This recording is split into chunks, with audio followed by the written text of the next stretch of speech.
Utilise bien tes deux mains quand tu coupes, François, parce que sinon, regarde, tu tiens ton avocat. Ah oui, je tiens. Tiens ton avocat. Je tiens comme Voilà. ça. Dans ces maisonnées, en plein cœur d'Aix-en-Provence, vivent des personnes valides et des personnes atteintes de handicap mental. Ils ont entre 26 et 50 ans et c'est leur premier chez eux. Ils nous le font découvrir. Alors, c'est quoi le menu aujourd'hui? La salade composée, donc on a pris les tomates de notre potager. Hein. La salade, c'est pareil. Exactement, ouais. Il y a juste les avocats, parce que faire pousser des avocats, c'est un peu plus compliqué, on va dire, plus difficile. Ouais. Tout le monde met la main à la pâte en tout cas. Ouais. Oui, Franchement, oui. Ils sont... Tu participes aussi, François? Ah bah oui. Ouais. Ouais, tout le monde Oui. aime vraiment Oui, bien oui. cuisiner. Oui, donc oui. Oui, donc, C'est quoi ton plat préféré? mon plat de préféré, c'est soit le pizza, quiche, ardon. Et donc c'est très bon. Alors Bruno, quel est le principe de ces maisonnées qu'on voit autour de nous? Alors, dans ces maisonnées, on accueille des personnes avec handicap mental. Elles ont la possibilité d'avoir une certaine indépendance, une certaine autonomie, parce qu'elles ont leur studio. Mais aussi, elles ont besoin d'accompagnement. Et c'est pour cela qu'il y a salon, salle à manger, cuisine, buanderie en commun, pour vraiment vivre cette vie de colocation ou de famille ensemble et avoir cet appui, cette aide à la vie de tous les jours. Il y a du thon, de la Ah oui. mozza. Ceux qui travaillent le matin reviennent vers midi et puis on se réunit tous ensemble. Donc on a assistants et puis cohabitants et puis volontaires aussi.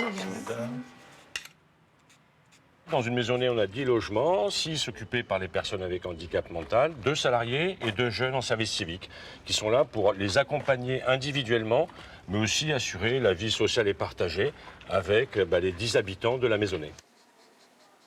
Nicolas a 26 ans. Autiste, il vit dans une des maisons. Chaque jour, il peint des heures dans un atelier créé pour lui. Celui-là, il s'appelle comment? L'homme au chapeau.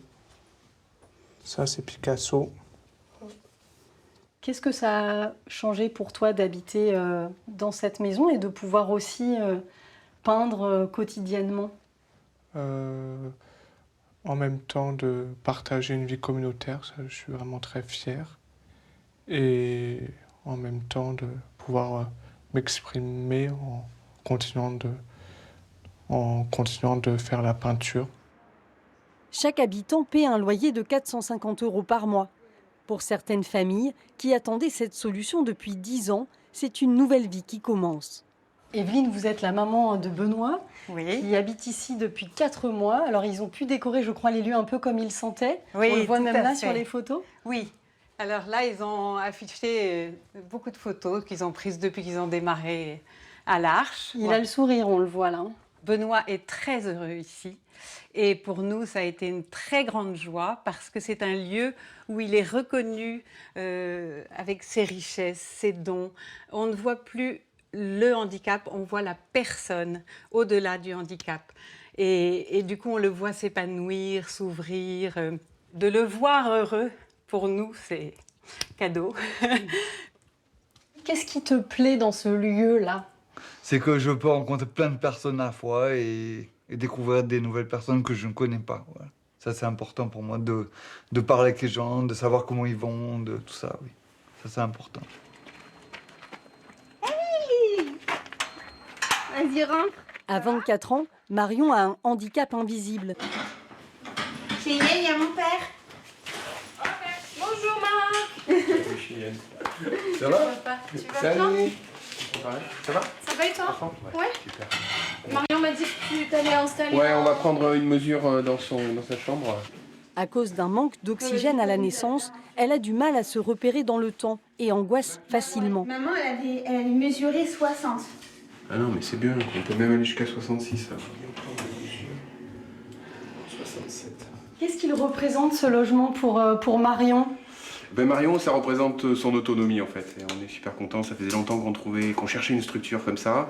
Et on a trouvé la structure qui convient à Marion, où on la sent vraiment s'épanouir avec ses camarades.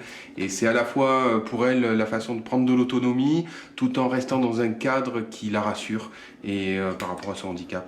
Et ça, c'est génial, quoi. Voilà. Le fait d'être ici et de me dire que mes parents sont pas loin, C'est pas mal aussi parce que j'ai différentes solutions. Je peux en même temps être autonome, en même temps appeler mes parents si jamais je suis en tristesse ou j'ai une angoisse. Et en même temps, ici, voilà, vraiment, si on n'a rien à faire, on peut toujours descendre, il y aura toujours quelqu'un. C'est bien qu'on ait des gens qui peuvent nous aider. Après, il faut se dire qu'on n'est pas tout seul. Mais voilà, moi j'ai encore besoin de cette aide-là au niveau du linge, des horaires aussi pour me réveiller. un truc comme ça. Comme ça, tu auras la place. On donne beaucoup tous les jours, mais ils sont hyper reconnaissants et puis ils savent le montrer au quotidien. Ne serait-ce qu'un merci, ou je suis heureux ici, ou je te fais confiance, ou ce genre de mots, mais ça me suffit à me dire que je suis à la bonne place et c'est exactement ce que j'ai envie de faire parce que voilà, ils sont hyper honnêtes et si ça va pas, ils nous le disent, mais quand ça va, ils nous le disent aussi et c'est ça qui est chouette. Oui. Aïe, aïe, aïe. Après, les volontaires vont changer chaque année, donc ils vont forcément être habitués au départ et arrivées successives. Et oui, c'est pas facile. C'est pas facile parce qu'on s'attache, ils s'attachent énormément et nous aussi. À terme, 18 personnes atteintes de handicap mental vivront ici, en semi-autonomie. Cet habitat innovant proposera aussi des activités sportives et artistiques à des personnes handicapées venant de l'extérieur.